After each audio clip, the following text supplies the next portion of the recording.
فاضل بریلوی رحمۃ اللہ علیہ فرماتے ہیں کہ قیامت میں منظر اس طرح کا ہوگا کہ نبی پاک ہمارے آگے آگے چلیں گے اور ہمیں اللہ کی رحمت کی خوشخبری سناتے جائیں گے، اور جب حضور یہ خوشخبریاں سنائیں گے تو حضور کے لبھائے مبارکہ سے پھول گریں گے اور ہم ان کو اٹھاتے جائیں گے۔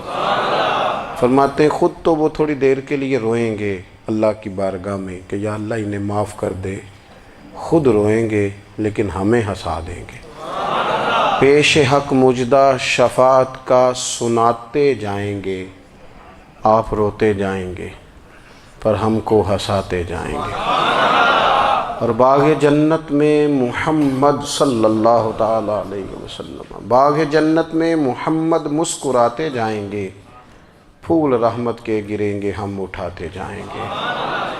حشر تک ڈالیں گے ہم پیدائش مولا کی دھوم، اور مثل فارس نجد کے قلعے گراتے جائیں گے۔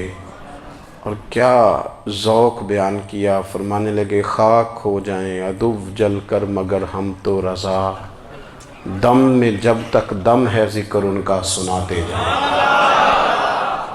جب تک سانسوں کی ڈوری چل رہی ہے، دم میں جب تک دم ہے ذکر ان کا سناتے جائیں گے۔ اللہ تبارک و تعالیٰ نے ہمارے محبوب کریم علیہ السلام کو دنیا میں بھیجا تو فرمایا یا ایھا الناس قد جاءکم برہان من ربکم، اے لوگو تمہارے پاس تمہارے رب کی دلیل آ گئی ہے۔ اللہ تبارک و تعالیٰ نے محبوب پاک علیہ السلام کو سراپا دلیل بنا کے بھیجا۔ باقی انبیاء کرام علیہم السلام کے پاس بھی اپنی نبوت کے دلائل کے طور پر بے شمار معجزات تھے، اور حضور کریم علیہ السلام کے تو پورے وجود کو ہی اللہ نے معجزہ بنایا ہے۔ اور نبی پاک صلی اللہ تعالیٰ علیہ وآلہ وسلم کی نبوت کی دلیلیں، حضور کے رسالت کے مستحکم دلائل جگہ جگہ آپ کو ملیں گے۔ سب سے پہلی چیز تو یہ سمجھنے والی ہے کہ نبی پاک علیہ السلام نے جس چیز کو سب سے پہلے اپنی نبوت کی دلیل کے طور پر بیان فرمایا وہ حضور کا کردار ہے، سیرت ہے، عمل ہے، حضور کا لوگوں کے ساتھ رویہ ہے۔ نبی پاک علیہ السلام کی تبلیغ کے 3 دور ہیں۔ ایک تو حضور نے اپنے قول سے تبلیغ فرمائی ہے، وہ 40 سال کی عمر سے محبوب نے اعلان فرمایا اور تبلیغ کی۔ اور ایک نبی پاک صلی اللہ تعالیٰ علیہ وسلم بالواسطہ حضور کی تبلیغ ہے جو آج تک جاری ہے۔ امت کے علماء، مشائخ، مبلغین حضور کے دین کو آگے پھیلا رہے ہیں، تو دراصل یہ بھی تبلیغ رسول پاک علیہ السلام ہی کی تبلیغ۔ اور ایک حضور کی تبلیغ کا دور ہے، حضور کی پیدائش سے لے کر ولادت مبارکہ سے لے کر حضور علیہ السلام کے اعلان نبوت تک۔ اس دوران نبی پاک نے جو تبلیغ فرمائی ہے وہ اپنے کردار سے فرمائی ہے۔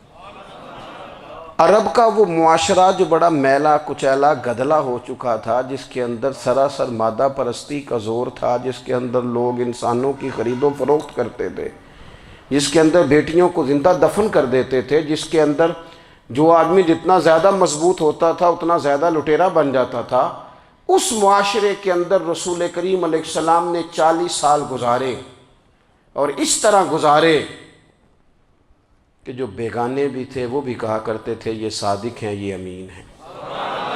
اور جب حضور نے اعلان نبوت کیا تو فرمایا، یہ قرآن مجید کے لفظ ہے، فرمایا فَقَدْ لَبِثْتُ فِيكُمْ عُمَرًا مِّن قَبْلِهِ أَفَلَا تَعْقِلُونَ،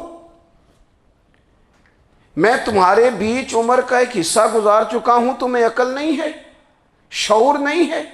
نبی کریم علیہ السلام نے اپنے کردار کو، اپنے عمل کو اپنی نبوت کی دلیل کے طور پر بیان فرمایا۔ وہ تو حضرت حلیمہ بھی فرماتی ہیں نا، جب میں نبی کریم علیہ السلام کو اپنے گھر لے گئی تو میرا اپنا بچہ بھی دودھ پیتا تھا، 2 میرے بیٹے ہو گئے، ایک میری یہ نسبی اولاد اور حضور میری رضائی اولاد۔ تو کہتی ہیں جب میں کریم محبوب علیہ السلام کو اپنے سینے سے لگاتی تھی تو حضور میرے ایک پستان سے دودھ پیتے تھے اور دوسرا اپنے بھائی کے لیے چھوڑ دیا کرتے تھے۔ یہاں سے رسول کریم علیہ السلام نے کردار کے ذریعے تبلیغ، اور پھر اعلان نبوت سے پہلے ایک تنظیم عرب کے جوانوں پر، عرب کے سرداروں پر مشتمل بنائی گئی، جس میں نبی کریم علیہ السلام نے بڑا حصہ لیا سرکار نے، اور بڑے اہم لوگوں کو شعور حضور نے عطا فرمائے، وہ اس جماعت کا فیصلہ تھا کہ ہم سارے جوان، سارے بڑے لوگ ملیں گے۔ یہ حضور کے اعلان نبوت سے پہلے کی بات ہے، ہم بڑے لوگ ملیں گے، کسی بڑے کو کسی چھوٹے پر ظلم نہیں کرنے دیں گے، کسی آدمی کو کسی غریب کا حق نہیں کھانے دیں گے۔ حضور علیہ السلام نے نا اپنی کردار سے، اپنے عمل سے، اور آپ کا جو عمل ہوتا ہے نا وہ اصل ہوتا ہے۔ ایک ہوتا ہے آپ کوئی بات کرتے ہیں اور ایک ہوتا ہے کہ آپ کوئی عمل کرتے ہیں۔ آپ جب عمل کرتے ہیں تو عمل کے ذریعے بھی لوگوں تک بات پہنچتی ہے کہ دراصل آپ کا اٹھنا بیٹھنا چلنا پھرنا کیا ہے۔ میرے رسول کریم علیہ الصلاۃ والسلام کا اٹھنا بھی ایک نبی کا، بیٹھنا بھی ایک نبی کا، بات کرنا بھی ایک نبی کا، معاملات زندگی کرنا بھی ایک نبی کا، لین دین کرنا بھی ایک نبی کا۔ ایک شخص کہتے ہیں میں نے اعلان نبوت سے پہلے حضور علیہ السلام سے کوئی چیز خریدی تھی اور میں نے عرض کیا تھا آپ یہاں تشریف رکھیں، میں پیسے لے کے آتا ہوں۔ میں 3 دن کے بعد آیا۔ دیکھو یہ بات کرنی کتنی آسان ہے، بولنی کتنی آسان ہے، پر 3 دن یہاں میرے بھائی کو کسی شخص کو 2 گھنٹے انتظار کرنا پڑ جائے تو لوگ کہتے ہیں الانتظار اشد من القتل، یہ تو قتل سے زیادہ تکلیف والا معاملہ ہے منتظر رہنا کسی کا۔ کہتے 3 دن کے بعد میں آیا تو میرے رسول کریم وہیں تشریف فرمایا، بس اتنا فرمایا یار تم نے مجھے بڑی تکلیف میں ڈال دیا، 3 دن ہو گئے یہاں رکے ہوئے۔ تو حضور نے اپنے کردار کو، اپنے عمل کو، اپنے معاملات کو سب سے پہلے اپنی نبوت کی دلیل کے طور پر پیش کیا۔ کسی نے کیا خوب کہا تھا کہ جو تیری جان کے دشمن ہیں وہ بھی کہتے ہیں، وہ جو تیری جان کے دشمن ہیں، بظاہر تو آئے ہیں نا ہجرت کی رات جان لے لے، لیکن امانتیں حضور کے گھر میں رکھی ہوئی ہیں، امانتیں کاشانہ نور پہ پڑی ہیں۔ وہ جو تیری جان کے دشمن ہیں وہ بھی کہتے ہیں کہ امین تو ہے اور صداقت کی آبرو تو ہے، امین بھی تو ہے، صداقت کی آبرو تو ہے۔ تو پہلے کردار، پھر دوسری بات، اللہ تعالیٰ نے اپنے محبوب علیہ الصلاۃ والسلام کو اپنا مطلق نائب بنا کر، اپنا محبوب اعظم بنا کر، ویسے ہی سارے انسانوں کے بارے میں کہا وَإِذْ قَالَ رَبُّكَ لِلْمَلَائِكَةِ إِنِّي جَاعِلٌ فِي الْأَرْضِ خلیفہ، میں زمین میں اپنا نائب بنانے والا ہوں۔ لیکن حضور علیہ السلام تو محبوب ہے نا، حضور کی نیابت تو محبوبیت کے درجے پر فائز ہے۔ تو رسول پاک کو رب کریم نے اس طرح کا بنا کے بھیجا کہ حضرت عبداللہ ابن رواحہ رضی اللہ تعالیٰ عنہ بیان فرماتے ہیں کہ اگر حضور کوئی معجزہ نہ بھی دکھاتے، نبی کریم علیہ السلام سے کوئی اعجاز لوگ نہ بھی دیکھتے، تو محبوب کا تو چہرہ ہی اس طرح کا تھا، لوگوں نے دیکھتے جانا تھا اور کلمہ پڑھتے جانا تھا۔ لیکن باوجود اس کے میرے رسول پاک کا اعجاز یہ ہے، کمال یہ ہے کہ حضور کبھی اشارہ کر دیں تو چاند 2 ٹکڑے ہو جائے، کبھی دعا مانگ دیں تو ڈوبا ہوا سورج واپس آ جائے، کبھی محبوب گزرنے لگیں تو پتھر آپ پر سلام پڑے، کبھی حضور پہاڑ پر چڑھ جائیں تو پہاڑ وجد میں آ کر جھومنے لگیں، محبوب کا کبھی نماز پڑھاتے ارادہ بن جائے تو اللہ تعالیٰ قبلے کا رخ ہی تبدیل فرما دے۔ کیا خوبصورت سوچ ہے اور کیا نظریہ دیتے ہیں بریلی کے امام۔ فرماتے ہیں اجابت کا جوڑا عنایت کا صحرا، دلہن بن کے نکلی دعائے محمد، اور اجابت نے جھک کر گلے سے لگایا بڑی ناز سے جب دعائے محمد۔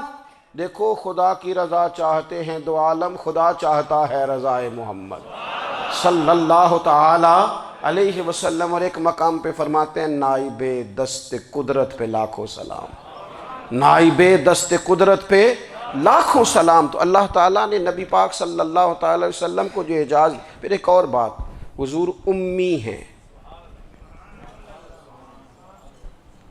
دنیا میں آ کر محبوب نے کسی سے پڑھا ہی نہیں۔ میرے محبوب نے جتنا پڑھا ہے رب کریم سے ہی پڑھا ہے۔ الرحمن علم القرآن خلق الانسان، رحمان نے قرآن سکھایا پھر انسان بنایا۔ اللہ تبارک و تعالیٰ کی بارگاہ کرم سے حضور نے لیا۔ رسول کریم امی ہیں، یہ بھی حضور کی نبوت پر ایک بڑی دلیل۔ دیکھو ایک ہوتا ہے کوئی آدمی بچپن سے کسی چیز سے شغف رکھے اور جب اس کی عمر بڑی ہو جائے تو کہتے ہیں اس کا تجربہ بڑا ہو گیا ہے، یہ پہلے کچھ شعر کہتا تھا، کوئی ادبی جملہ کہتا تھا، تو اب اس کی یہ کام کرتے کرتے عمر بڑی ہو گئی ہے تو رسوخ حاصل ہو گیا۔ 40 سال کی عمر مبارک تک نبی کریم نے ایک شعر بھی نہیں کہا۔ حضور علیہ السلام نے کبھی کوئی ایسی بات، ویسے تو حضور کی ہر بات حکمت والی، لیکن جس کو عرب کے لوگ اپنے لہجے میں شاعری یا اپنے لہجے میں ادب کہتے تھے، وہ حضور نے بیان نہیں فرمایا۔ لیکن جب 40 سال کی عمر میں اعلان نبوت کیا تو پھر بڑے بڑے فصیح و بلیغ، بڑے بڑے سیانے طفیل بن عمرو کہتے ہیں کہ اس شخص کو بھی میں نے دیکھا جسے بڑا ناز تھا اپنی فصاحت اور بلاغت پر، اور جب وہ حضور کے پاس آیا اور اس نے آ کے کچھ باتیں کی تو محبوب خاموشی سے سنتے رہے، اور جب وہ چپ کر گیا تو میرے کریم نے صرف سورہ فاتحہ پڑھی۔ کبھی اٹھتا تھا، کبھی بیٹھتا تھا، کبھی غور کرتا تھا، کبھی دائیں جاتا تھا، کبھی بائیں جاتا تھا، پھر کہنے لگا بتاؤ نا کلام کس کا ہے؟ فرمایا اس رب کا، اس رب کا، اس رب کا جس کا میں رسول بن کے آیا ہوں۔ نبی کریم صلی اللہ تعالیٰ علیہ وسلم امی ہیں، لیکن حضور نے کائنات کے رازوں سے پردے ہٹا دیے، نبی کریم نے جینے کے سلیقے بتا دیے، حضور نے ہر شخص کو اس کے مقصد حیات سے آگاہ کر دیا۔ نبی کریم علیہ السلام نے وہ فلسفہ حیات بیان کیا کہ لوگوں کو صرف جینے میں ہی مزہ نہیں آیا، مرنے میں بھی مزہ آنے لگا۔ لوگ آگے بڑھ بڑھ کے جانیں پیش کرنے لگے، اپنی اولادیں قربان کر، جو فلسفیوں سے کھل نہ سکا اور نکتہ وروں سے حل نہ ہوا، وہ راز ایک طیبہ والے نے بتلا دیا چند اشاروں میں۔ محبوب کریم امی ہیں، لیکن حضور نے اس طرح دنیا کو سکھایا، اس طرح دنیا کو پڑھایا، اس طرح حضور نے علم کے چراغ اور دیپ روشن کیے کہ قیامت تک جسے روشنی ملے گی نا، اسے صرف دروازہ مصطفیٰ سے ملے گی، اسے رسول کریم علیہ السلام کے در دولت سے ملے۔ کچھ لوگوں نے کہا کہ یہ اپنے پاس سے آیات بنا کے لاتے ہیں، اپنے گھر میں بیٹھ کے دعوے کر لینا تو کوئی مشکل کام نہیں نہ ہوتا، سارے لوگ ہی کر لیتے ہیں۔ بلکہ وہ ہمارے ایک بزرگ کہا کرتے تھے، خیالی پلاؤ پکائیے ٹکے ہو کدے بھی کاٹ نہ پائیے، کیونکہ کون سا پیسوں کا ڈالنا ہے، زیادہ ڈالیں آپ اور زیادہ ڈالیں۔ بہت سارے لوگ ہیں آج بھی، کچھ لبرل ہیں بیچارے، کچھ دین بیزار طبقہ ہے، وہ کہتے ہیں جناب ہمیں تو جدید باتیں بتائیں، ہمیں تو نئے اسلوب کے مطابق لے کے چلے، ہمیں تو او بھائی سن، میرے نبی پاک علیہ السلام نے فرمایا میرا قرآن کبھی پرانا نہیں ہوگا، اسے پڑھ کے دیکھ، اس کی جدت کا حسن دیکھ، یہ تو کھلا ہوا باغ ہے، تو ایک دفعہ اس کے قریب آئے گا تو خوشبو ملے گی، دوسری دفعہ آئے گا تو اس سے زیادہ تازی ملے گی، ایک دفعہ پھل کھائے گا تو مزیدار ہوگا اور دوسرا کھائے گا ہو سکتا ہے شکل ملتی جلتی ہو لیکن ذائقہ بڑا نرالا ہوگا۔ تو تو صحیح نا، جب کچھ لوگوں نے کہا یہ خود سے بنا کے آیات لاتے ہیں تو فرمایا وَإِن كُنتُمْ فِي رَيْبٍ مِّمَّا نَزَّلْنَا عَلَىٰ عَبْدِنَا فَأْتُوا بِسُورَةٍ مِّن مِّثْلِهِ، اگر تمہیں کوئی شک ہے اس میں جو ہم نے اپنے بندہ خاص میں نازل کیا ہے تو تم بھی اس جیسی ایک آیت بنا کے لاؤ۔ اور چلو چیلنج کھلا ہی دے دیا، فرما وَادْعُوا شُهَدَاءَكُم مِّن دُونِ اللَّهِ، اللہ اور اللہ والوں کو چھوڑ دو، تفسیری ترجمہ عرض کر رہا ہوں، یعنی صحابہ کو چھوڑ دو، حضور کے ماننے والوں کو چھوڑ دو، باقی ساری دنیا کے کافر اکٹھے ہو جاؤ، ایک آیت بس قرآن جیسی لے کے آؤ، ایک آیت لے کے آؤ، ان کنتم صادقین، اگر تم سچے ہو۔ جوانوں سنو، کہا ایک آیت، اور یہ چیلنج آج تک قرآن مجید کا موجود ہے، آج تک وَإِن كُنتُمْ فِي رَيْبٍ مِّمَّا نَزَّلْنَا عَلَىٰ عَبْدِنَا فَأْتُوا بِسُورَةٍ مِّن مِّثْلِهِ، تم قرآن کے مقابلے کی ایک صورت لے کے آؤ اور سارے حمایتی اکٹھے کر لو اپنے، ان کنتم صادقین، اگر تم سچے ہو۔ جواب تو ادھر سے آنا تھا نا، لیکن کائنات کے رب نے جواب بھی خود دیا، فرمایا فَإِن لَّمْ تَفْعَلُوا وَلَن تَفْعَلُوا، اگر تم نہ لا سکے، اور فرمایا تم لا سکتے بھی نہیں، اگر تم نہ لا سکے اور تم لا سکتے بھی، نہ خنجر اٹھے گا نہ تلوار تم سے، یہ بازو میرے آزمائے ہوئے ہیں، وَلَن تَفْعَلُوا، تم لا بھی نہیں سکتے، فَاتَّقُوا النَّارَ الَّتِي وَقُودُهَا النَّاسُ وَالْحِجَارَةُ، پھر اس آگ سے ڈر جاؤ جس کا ایندھن آدمی اور پتھر ہے۔ اعدت للکافرین، بنائی کافروں کے لیے، بنائی مومنوں کے لیے تو رب نے جنت بنائی ہے۔ اعدت للکافرین، یہ دوزخ اللہ نے کن کے لیے بنائی ہے؟ اعدت للکافرین کہتا ہے کافر کے لیے بنایا۔ تو اللہ تبارک و تعالیٰ نے میرے رسول پاک صلی اللہ تعالیٰ علیہ وسلم کو وہ کتاب عطا فرمائی، اور پھر حضور کی فصاحت و بلاغت، معرفت۔ دیکھو ایک ہوتا ہے گھنٹوں باتیں کرنا، ایک ہوتا ہے کئی والیم پر مشتمل، کئی جلدوں پر مشتمل کتب کا لکھنا، اور ایک ہوتا ہے کسی بندے کا ایک بات کرنا اور سامنے والے کی طبیعت کو اتنا جگا دینا کہ اگلی بات فوراً ہی اس کی سمجھ میں آ جائے۔ اور حضور نہ کسی کی انا کو نہیں جگاتے تھے۔ ہم بعض اوقات کسی سے خطاب کرتے ہیں، بات کرتے ہیں تو سامنے والے کی انا کو جگا دیتے ہیں، ٹھیس پہنچاتے ہیں، وہ کہتا ہے چل پھر تگڑا ہو جا میں بھی آیا۔ حضور انا نہیں جگاتے تھے، میرے نبی پاک ضمیر جگاتے تھے تاکہ وہ شخص فیض حاصل کر سکے، اسے کچھ ملے۔ نبی کریم کا جو انداز تکلم ہے وہ اس طرح کا ہوتا تھا کہ انسان خود بخود کھل اٹھتا تھا کہ مطلب یہ بات ہونے کیا لگی ہے، مطلب حضور کیا فرمانے لگے۔ نبی کریم صلی اللہ تعالیٰ علیہ وسلم، ایک دن محبوب کریم نے صحابہ کے بیچ حضور کی فصاحت و بلاغت دیکھے، فرمایا محبوب نے کتنا نادان ہے وہ شخص جو اپنے ماں باپ کو گالی دے۔ کھلی ہو گئی لوگوں کی آنکھیں، کان کھڑے ہو گئے کہ یا رسول اللہ کون ایسا بدبخت ہے جو ماں باپ کو گالی دے گا۔ اب جب سوالات ذہنی سطح پر پوری طور پر ابھر گئے نا، تو اب رسول کریم نے بات سمجھائی۔ یہ ہے فصاحت و بلاغت، تیرے آگے ہیں یوں دبے لچے فصحاء عرب کے بڑے بڑے، کوئی جان منہ میں زبان نہیں بلکہ جسم میں جان نہیں۔ یا رسول اللہ کون ایسا نالائق ہے جو ماں باپ کو گالی دے؟ اب جب ذہنی سطح یہاں تک ابھر آئی تو اب حضور نے سمجھایا، فرمایا جب تم کسی کے ماں باپ کو گالی دو گے نا تو وہ بھی تو جواب میں تمہارے ماں باپ کو دے گا نا، تو فی نفس ہی یہ تم نے خود ظلم کیا ہے اپنے ماں باپ پر۔ کیوں تم نے ایسا لہجہ اختیار کیا کہ جس سے سامنے والے کی انا جاگ جائے اور وہ تمہارے مقابلے میں آ کر کے کھڑا ہو جائے؟ کیوں تم نے اس طرح کے انداز اختیار کیے کہ جس سے سامنے والا بھی سارے پنجے کھڑے کر کے باہر نکل آئے اور کہے آ جاؤ پھر میں بھی میدان میں حاضر ہوں؟ رسول کریم کی فصاحت، بلاغت دیکھیں نا، حضور 2-4 جملوں میں ساری بات سمجھا جاتے ہیں۔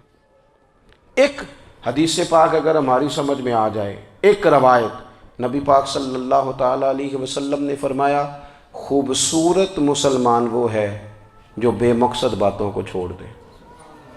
لو اس سے پوری زندگی سجائی جا سکتی ہے، ایک جملے سے پوری زندگی سواری جا سکتی ہے، کوئی لمبی چوڑی باتوں میں جانے کی ضرورت نہیں۔ کہا خوبصورت مسلمان یہ ہے جو بے مقصد باتوں کو چھوڑ دے، لا یعنی باتوں کو، کیا کہتے ہیں ہمارے دیہات کے لوگ، جڑے پنڈ جانا نہیں ادھر راہ پوچھنے دی۔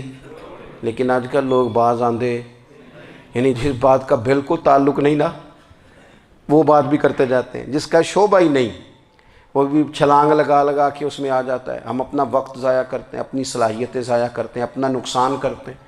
ہم اپنا کام صحیح کر کے نہیں کرتے اور دوسری ساری دنیا کو ٹھیک کرنا چاہتے ہیں۔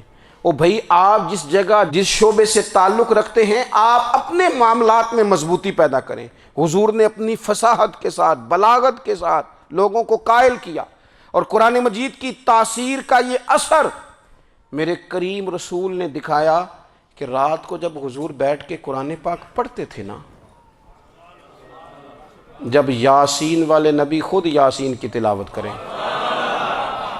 جب طٰہٰ والے محبوب خود طٰہٰ کی تلاوت کریں، غور کرو نا جب مدثر والے محبوب خود ان جملوں کو ادا کریں، یعنی جن کے بارے میں آیت آئی ہے جب وہی یہ آیت پڑھیں کہ اِنَّا أَعْطَيْنَاكَ الْكَوْثَرَ، یعنی جن کا ذکر ہو رہا ہے جب وہ یہ بات کریں کہ یا ایھا النبی انا ارسلناک شاہدا ومبشرا ونذیرا لتؤمنوا باللہ ورسولہ وتعزروہ وتوقروہ وتسبحوہ بکرۃ واصیلا، جن کے بارے میں آیت آئی ہے جب وہ یہ کہہ رہے ہوں کہ ورفعنا لک ذکرک، جب وہ کہہ رہے ہوں والضحیٰ واللیل اذا سجا، ذرا اس کیفیت کو دیکھیں جب محبوب خود پڑھ رہے ہوں، اور جو حضور پر آئی ہیں اس کا ذائقہ، اس کا لطف، اس کا انداز بھلا کیا ہوگا۔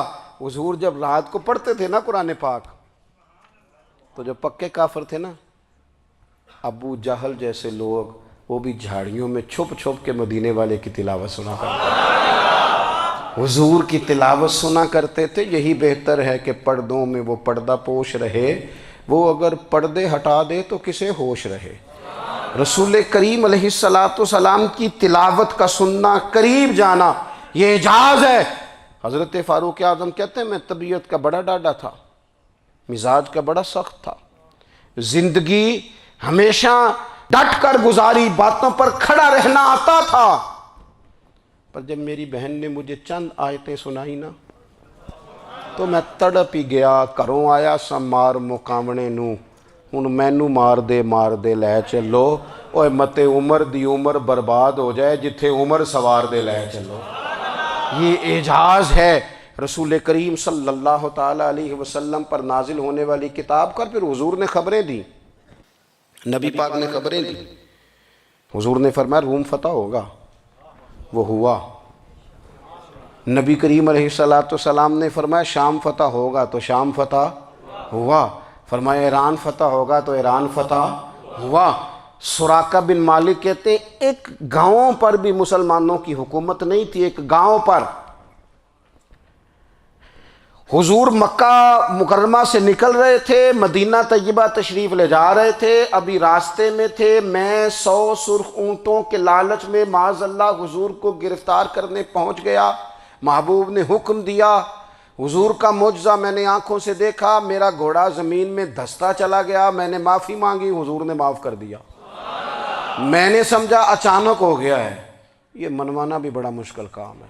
شجر و حجر پہچان گئے، انسان کی نظروں میں شاکی رہا۔ یہ کچھ ایسے لوگ ہیں جن کو منوانا توبہ توبہ، ماننے کو تیار نہیں، دیکھ دیکھ کے بھی ماننے کو تیار ہے نہیں، ماننے کو تیار ہی نہیں۔ کہتے ہیں کہ میں نے پھر چاہا آگے بڑھنا، تو پھر زمین کے اندر میرے گھوڑے کے پیر دھنسنے لگے، پھر معافی مانگی۔ کریم تیرے معاف کرنے کی ادا پہ بھی قربان جائیں۔ یہ نہیں فرمایا کہ تو بار بار یوں ہی کرتا ہے، فرمایا معافی مانگتا ہے، جا میں نے معاف کیا۔ کہتے ہیں 3 دفعہ میں آگے بڑھا، 3 دفعہ حضور نے معاف کیا، تو مسکرا کے فرمانے لگے تو یہاں مجھے گرفتار کرنے آیا ہے، وہ کیسر روم کا علاقہ فتح ہوگا۔ وہ کنگن جو پہنتا ہے نا ہاتھوں میں، بادشاہ کے کنگن معروف ہیں، وہ تیرے ہاتھوں میں آئیں گے۔ اللہ کرے آپ سمجھیں۔ یہ جو لوگ ڈری ڈری سہمی اور ہمارے بچے مایوسی کی معاذ اللہ باتیں کرتے ہیں، وہ دیکھیں حضور کس طرح کی گفتگو فرماتے ہیں۔ ابھی ایک گاؤں پر بھی اسلام کی حکومت نہیں، لیکن حضور کا خبر دینے کا انداز۔ کریم فرمانے لگے وہ کیسر روم کے جو کنگن ہوں گے وہ تیرے ہاتھوں میں آئیں گے۔ جناب سراقہ بن مالک فرماتے ہیں کہ میں مسلمان ہو گیا، حضور کا وصال ہو گیا، کنگن نہیں آئے۔ حضرت ابوبکر صدیق کا وصال ظاہری ہو گیا، کنگن نہیں آئے۔ جناب عمر کا دور آ گیا، سراقہ بوڑھے ہو گئے۔ کوئی بندہ پوچھتا نا کہ اب تو عمر ڈھل گئی ہے، زندگی کا پتہ نہیں، کہنے لگے نہیں میں نہیں جاتا، جب تک کنگن نہیں آتے اسرائیل کوئی نہیں آئیں گے، کیونکہ ساڈے نبی دی زبان ساڈے واسطے قرآن۔ جو دن کو کہہ دیا دن ہے تو دن نکل آیا، جو شب کو کہہ دیا شب ہے تو رات ہو کے رہی، اور خدا نے ان کی زبان کو وہ اختیار دیا، جو نکلی منہ سے ان کے وہ بات ہو کے رہی۔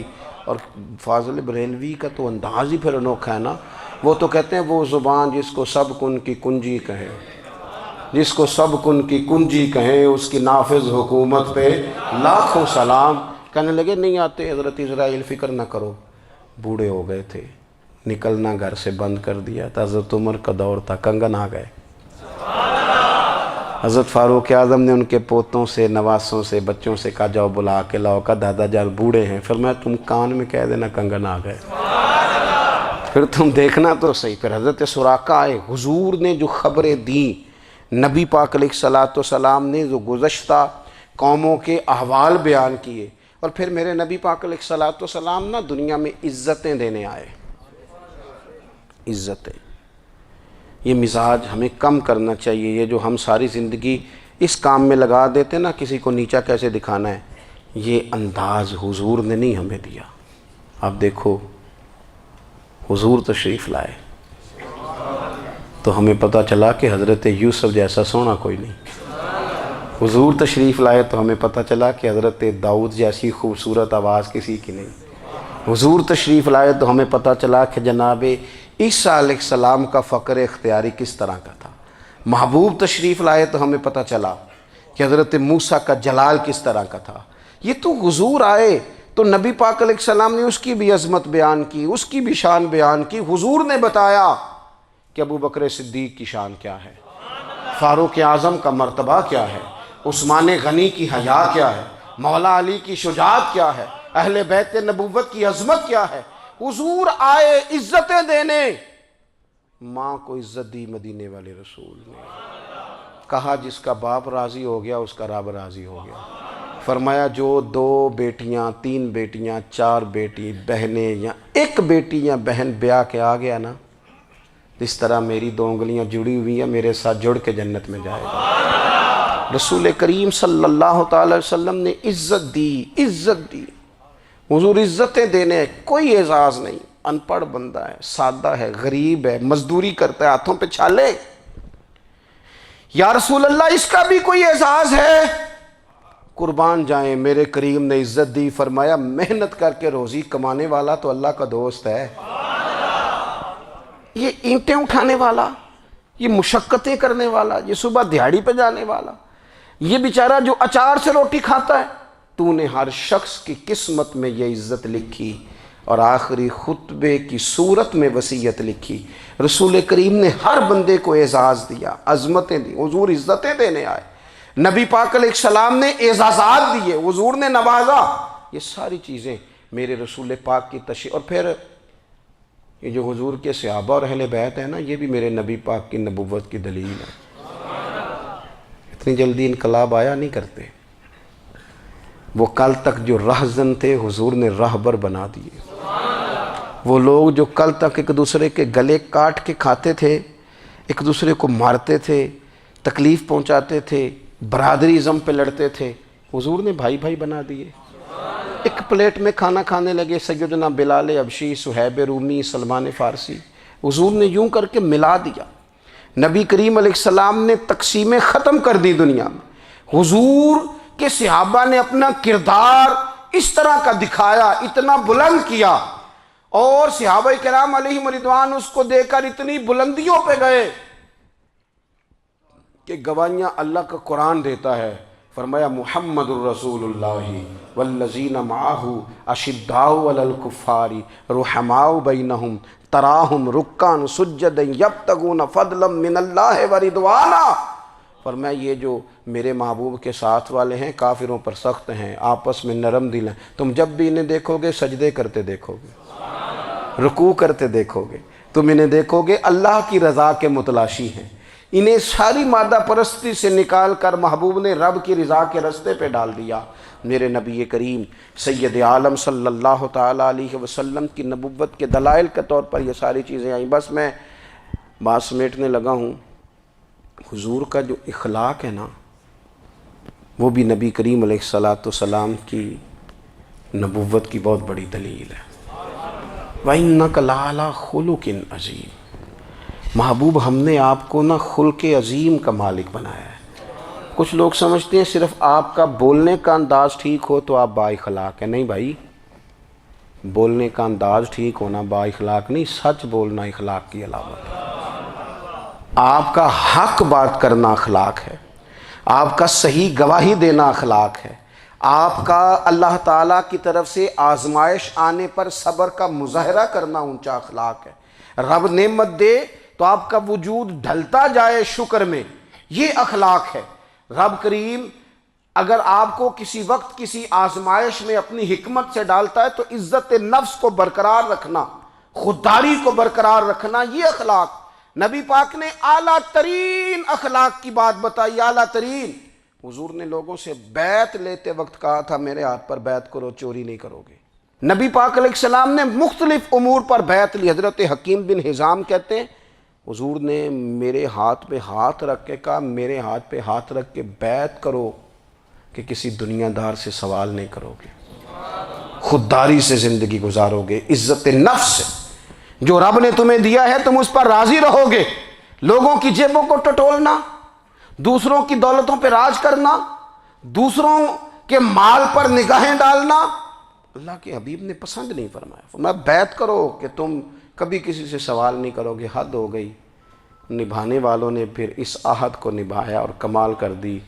حضرت حکیم بن حزام گھوڑے پہ بیٹھے تھے، ہاتھ میں درہ تھا، وہ زمین پہ گر گیا، قریب غلام کھڑا تھا، حضرت حکیم بن حزام خود گھوڑے سے اترے، درہ اٹھایا، دوبارہ گھوڑے پہ بیٹھے۔ غلام عرض کرنے لگا حضور مجھے بتا دیتے میں اٹھا کے دے دیتا۔ آنکھیں چمک اٹھیں، فرمانے لگے کیسے بتا دیتا؟ اپنے رسول سے وعدہ کیا ہے کبھی کسی سے سوال نہیں کروں گا، کبھی سوال نہیں کروں گا۔ اللہ کے محبوب نے ہمیں اعلیٰ اخلاقی قدروں کی بات ہمیں سکھائی ہے۔ ہم دیکھتے ہیں کہ بڑی جلدی 2 4 5 لوگوں کے غصہ دلانے پر ہم ساری اخلاقی حدوں کو کراس کر جاتے ہیں۔ دوستو ہمارا ایک ویژن ہونا چاہیے، ہمارے ذاتی رویے بڑے معتبر ہونے چاہیے، لین دین کے معاملات کے اندر مسلمانوں کو بڑا صاف ستھرا ہونا چاہیے۔